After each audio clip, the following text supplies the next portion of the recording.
Kepala Badan Gizi Nasional Dadan Hindayana menyebut penerima manfaat program makan bergizi gratis atau MBG per 11 November 2025 telah mencapai lebih dari 41 juta orang.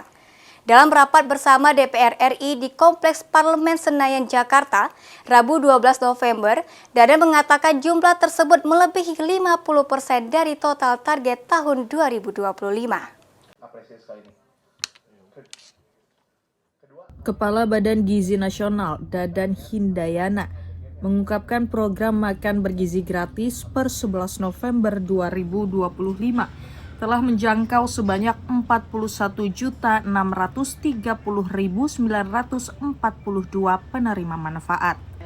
Dalam rapat bersama Komisi 9 DPR RI di Kompleks Parlemen Senayan, Jakarta, Rabu 12 November, Dadan memaparkan rincian penerima makan bergizi gratis, di antaranya 15,5 juta siswa sekolah dasar, 6,6 juta siswa SMP, 3,6 juta siswa SMA, 3,3 juta siswa SMK.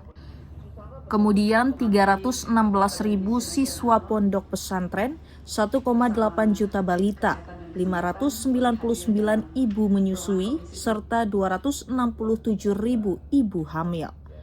Adapun target penerima manfaat program MBG pada tahun 2025 sebanyak 82,9 juta orang. Jadi ini sudah bervariasi, jadi itu menyangkut total 420.451 kelompok yang sudah kita capai, dan seluruh penerima manfaat alhamdulillah sudah melebihi 50% dari total target kita tahun 2025.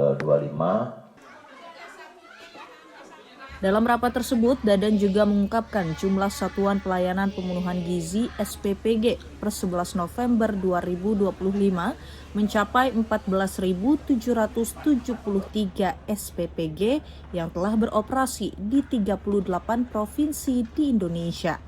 Dari Jakarta, Suci Nurhaliza, Rian Rahman, Kantor Berita Antara mewartakan.